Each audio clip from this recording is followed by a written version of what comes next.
o círculo de leitura, ele abre uma oportunidade, né, uma possibilidade de algo novo, mas exige também muita dedicação da nossa parte e desejo e querer mesmo, porque se você não quer, o círculo de leitura ele é oferecido para todos os jovens, mas das escolas, mas nem todos os jovens continuam no projeto. Muitos começam e param e saem, não querem participar, por diversas razões. Eu não vou julgar, né? Mas também exige a nossa dedicação, o nosso comprometimento em continuar, em estudar, até porque a educação também é isso, né? A educação exige o comprometimento. Então, o projeto não foi um milagre, mas foi uma oportunidade que eu agarrei, que tantos outros jovens também agarraram e que conseguiram ir para ir além, sabe? Mudar a história de vida também, mudar a própria história de vida e a história de vida da família também, sabe? Então, por exemplo, eu, né? Por causa da minha história, por tudo que eu fiz, hoje a história da minha família não é mais contada da mesma maneira, porque eu não segui os passos dos meus pais. Então, e quando eu tiver filhos, a história dos meus filhos também vai ser contada de uma maneira diferente, porque a infância deles vai ser afetada pelas decisões que eu tomei também no passado. Então, é, isso eu consigo relacionar muito com as histórias todas, não consigo nomear nenhuma aqui, mas todas as histórias que a gente lê, né, de jornadas desses personagens que se transformam ao longo do caminho, né, que são pessoas que estão em movimento, o círculo é movimento, né? Eu era movimento quando eu era multiplicadora e que eu ia de escola em escola levando um pouco do conhecimento que eu tinha adquirido com outras pessoas, levando o conhecimento dessas grandes obras também. Eu era movimento e também me coloquei em movimento, o círculo é movimento. E com muita persistência, a gente teve que se desenrolar, tivemos que criar estratégias, levar dinâmicas, levar outros tipos de textos, fazer brincadeiras para que o pessoal conseguisse se soltar. No começo, realmente, só os multiplicadores falavam, teve uma resistência muito grande, né? Até do círculo de começar a ler, porque muitos deles não gostavam de ler, na verdade. E conforme os multiplicadores começaram a falar e explicaram, né, que tem o parágrafo, a pausa, e começaram a falar, eles mesmos sentiam e começavam a falar sobre a vida deles, o que eles entenderam. E isso foi gradativamente, né? Não foi todos de uma vez, foi um falava uma vez, outro outra. E isso eles deixaram ele mais confiante para poder se abrir em relação aos temas dos livros, né? E aí, você tá aqui num dia, você tá lendo uma coisa e deixa eu ler de novo pra ver se eu entendi. Toda vez que alguém fala assim, não entendeu, então vocês vão voltar e vão ler de novo. E aí a gente lê até todo mundo entender. E às vezes a pessoa fala assim, eu não entendi. Aí o outro explica. A gente nem precisa fazer nada. Aí ele explica e fala assim, não, mas tal coisa. Aí o outro que escutou falou assim, mas eu já pensei diferente. E aí a gente inicia um debate de uma pessoa que não entendeu. E aí chega uma hora que a gente tá em tão conjunto que alguém fala assim, nossa, mas você tá falando o que eu pensei. Que parece que é como se... Tem uma carta que fala isso. É como se todas as cadeiras dessem as mãos. E aí tem um pensamento... a carta não fala isso, mas tem um poema.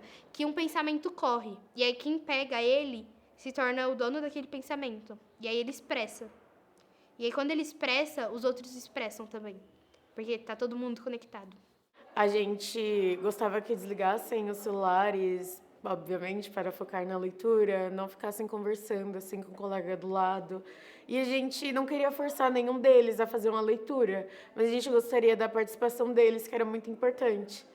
Dentro do nosso círculo, teve alguns acontecimentos de pessoas que eram bastante tímidas e não conseguiam ler, não tinham esse hábito da leitura. E de pessoas que, mesmo tendo esse hábito, acabaram zombando de colegas, mas essas mesmas pessoas tinham essa falta de hábito. E aí a gente conversou com cada um deles e a gente foi muito importante verem todas as pessoas, inclusive as que zombaram,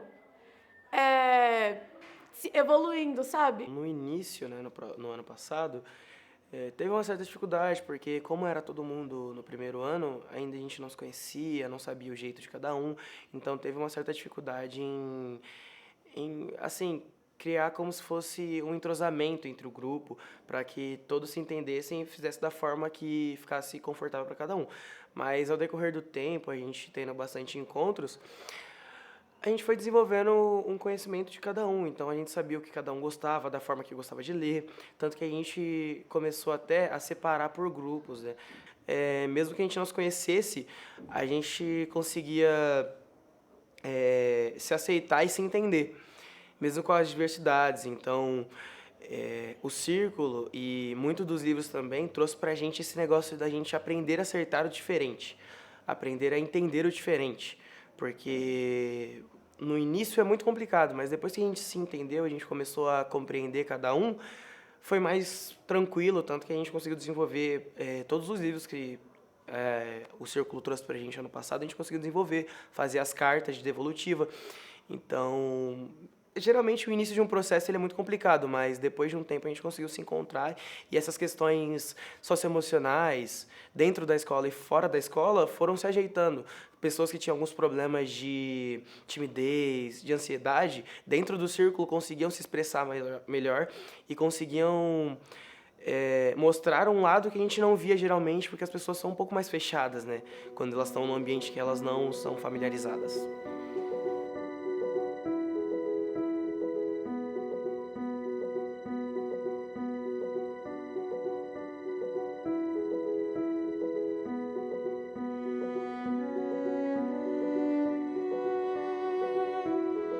Porque eu penso que os círculos de leitura, sobretudo, ele nos surpreende com os meninos quando a gente percebe, quando a gente está na leitura ali, compartilhando, fazendo a reflexão de determinada obra, aquele trechinho do livro, naquele momento da partilha, como a gente percebe meninos que aparentemente eles, às vezes até alguns muito quietinhos, muito tímidos, mas quando eles começam a falar, a gente percebe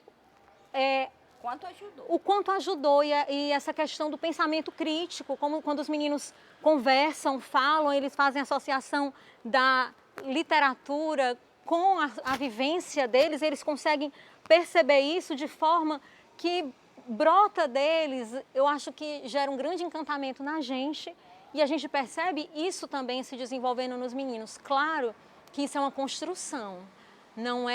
Nunca foi fácil, a gente pode dizer que nunca foi fácil criar isso entre os alunos, mas é uma construção. Eu penso que é como a gente lê no Pequeno Príncipe, é preciso a gente ter paciência para cativar, é preciso a gente cativar. Aos pouquinhos a gente vai lá, como o Pequeno Príncipe está com a raposa, senta um pouquinho pertinho naquela hora, depois no outro dia senta mais pertinho e no outro dia a gente vai conversando.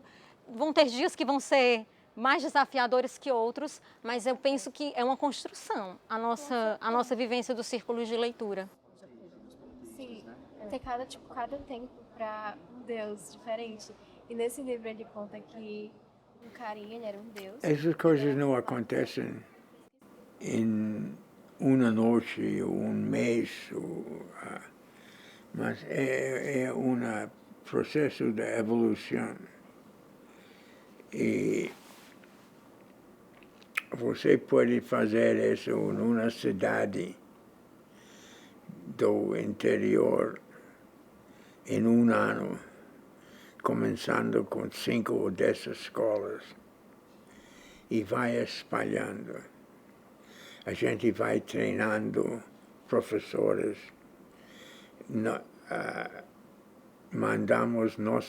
temos uma equipe excelente de jovens que eram alunos do Círculo de Leitura e que eles, eu não estou dizendo que isso é um milagre, o que isso é, mas é de um trabalho muito bem focado, muito intenso, muito sustentável. Então, assim as coisas acontecem. É muito, muito bonito, porque, por exemplo, quando lemos o Curos, esses grandes escritores, os eles escrevem, porque o escritor, quando escreve, no fundo, ele se identifica com todos os personagens. E os personagens, se você ler o Conto da Ilha Desconhecida, ele nem coloca nomes, porque são arquétipos. Agora, você conhecendo, aí que está, você conhecendo os arquétipos, você pode se identificar com eles. Mas a coisa mais bonita do mundo, que nós fazemos no Círculo, a gente lê em voz alta, dramatiza os personagens, e a Débora gosta muito de falar o que fala o Drive My Car, Débora? Tem um filme lindo que também surgiu a partir de um conto que fala que quando nós assumimos os diferentes personagens dessas histórias, nós passamos a viver como eles, né? Assim, e a gente entende mais sobre nós mesmos quando a gente assume esses personagens. Não, e foi muito bonito, né, Débora? Porque o diretor fazia os artistas ler a obra. Todos os papéis. E tinha uns que não entendiam, né, Débora? Tinha gente lá, os artistas, que não entendiam. E até brigavam, achavam que era meio bobo. Mas uma delas sacou. Ela disse, agora eu entendi. Eu conhecendo todos os personagens, eu faço o meu personagem muito melhor. E isso é exatamente isso que fazemos no Círculo. Porque nós somos todos, os arquétipos, está tudo dentro de nós. Mas às vezes você fica fixo em só um, aí você vira um chato. Sempre o mesmo. É muito chato, né? Por isso que é divertido, né, Débora? A gente é muita coisa. Somos todos. Somos muitos papéis. Somos muitos papéis. Mas o que nós queremos mesmo do Círculo, o que nós queremos, através desse manancial inconsciente e essa história da humanidade, nós queremos atingir a cooperação humana. Viu? Isso que interessa a gente.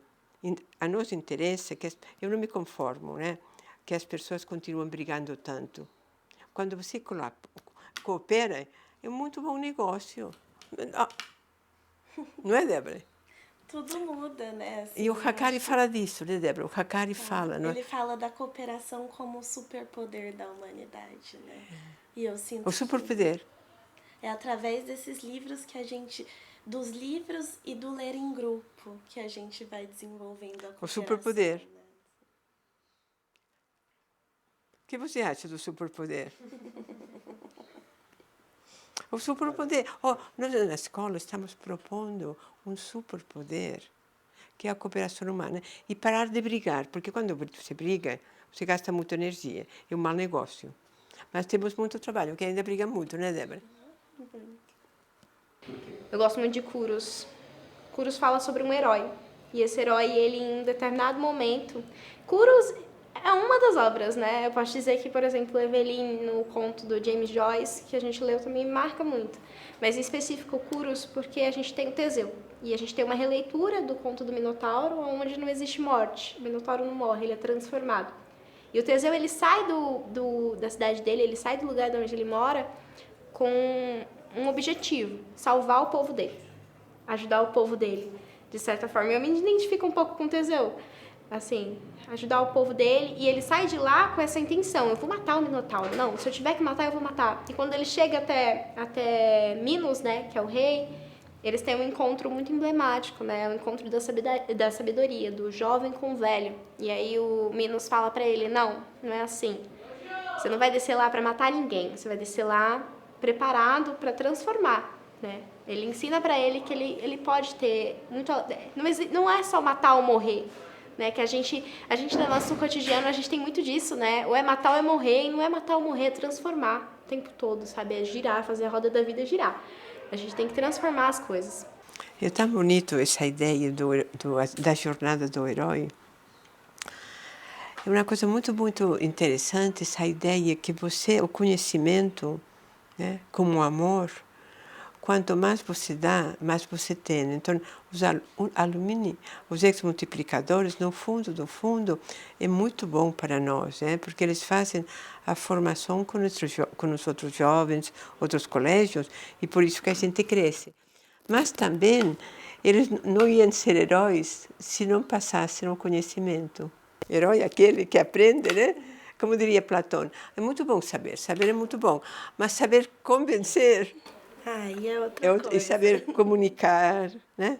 E aquilo que você ama, que você gosta, quando você oferece, tem uma alegria muito grande. Essa alegria de poder, né? É uma alegria outra, né? É outra alegria, né? É uma coisa aprender, é maravilhoso e é muito bom. Mas em algum momento você quer contar, parece que não cabe. Aquilo, acho que o Platão que fala, né, Catalina, que a gente fica grávido das ideias. Não cabem só na gente. E ele fala, que se você não tem para quem passar, você sofre as dores do parto. Você já imagina? Sofrer as dores do parto. Não cabe dentro de você, aí você fica com dores. Platão, bom, vocês já perceberam que Platão é nosso amigo, né? Ele sempre, quando fala dele, ele aparece, né? Aparece.